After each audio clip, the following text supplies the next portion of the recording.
வணக்கம். நமது YouTube channel மற்றும் ரஞ்சித் டீம் இணைந்து வெளியிடும் 2026 சட்டமன்ற தேர்தலுக்கான கருத்து கணிப்பு. இந்த பதிவில் நாம் பார்க்க இருக்கும் தொகுதி கொங்கவல்லி சட்டமன்ற தொகுதியாகும். இந்த சேலம் மாவட்டத்தில் உள்ள கொங்கவல்லி சட்டமன்ற தொகுதியில் உட்பட்ட பகுதிகள் நடுவலூர், வேப்பநத்தம், வரவூர், காட்டுக்கோட்டை, பட்டுத்துறை,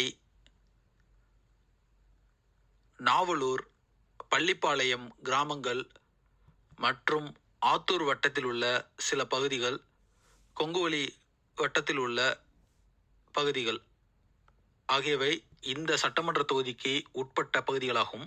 இங்கு இதுவரை நடந்து முடிந்த சட்டமன்ற தேர்தல்களில் 6 முறை காங்கிரஸ் கட்சியும், 4 முறை திமுகவும், 2 முறை அதிமுகவும், 1 முறை தேமுதிகவும் வெற்றி பெற்றுள்ளது.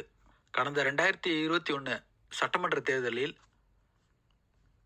இந்த பகுதியில் அதிமுகவை சார்ந்த நல்லதம்பி என்பவர் 89,568 வாக்குகள் பெற்று சதவீத அடிப்படையில் 47.89% பெற்று வெற்றி பெற்றுள்ளார்.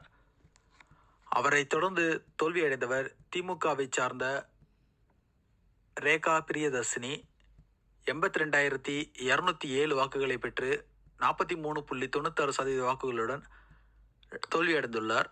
நாம் தமிழர் கட்சி வினோதினி 9,323 வாக்குகளை வாங்கி 3வது இடத்தில் உள்ளார். 4வது இடத்தில் அமமுகவை சார்ந்த பாண்டியன் 1,519 வாக்குகளை பெற்றுள்ளார். நோட்டோவுக்கு கிடைத்த வாக்குகள் 1,251. பிரியதர்சினியை நல்லதம்பி என்பவர் கிட்டத்தட்ட 7,361 வாக்குகள் வித்தியாசத்தில் வெற்றி பெற்றுள்ளார். இந்த தொகுதியை பொறுத்தவரை அருந்ததியர்கள் 25%, வன்னியர்கள் 15%, வெள்ளாளர் கவுண்டர் 15% முக்கியமான வாக்காளர்களாக உள்ளனர். இங்கு உள்ள மொத்த வாக்காளர்கள் 2,28,181. அதில் ஆண்கள் 1,11,219, பெண்கள் 1,16,962. கடந்த 2021 சட்டமன்ற தேர்தலில் பதிவான மொத்த வாக்குகள் 1,85,252. அதில் நோட்டோவுக்கு கிடைத்த வாக்குகள் 1,251. தற்பொழுது 2026 சட்டமன்ற தேர்தலின் கருத்து கணிப்பு முடிவுகளை பார்க்கலாம். இதில் மக்களின் பெரும் ஆதரவை பெற்று முதலிடத்தில் உள்ள கட்சி அதிமுக. ஏடிஎம்கே இது 38% ஆதரவை வைத்துள்ளது. இரண்டாவதாக திமுக, இது 28% ஆதரவை மக்களிடத்திலிருந்து பெற்றுள்ளது. மூன்றாவதாக தமிழக வெற்றி கழகம் 26% ஆதரவை பெற்றுள்ளது.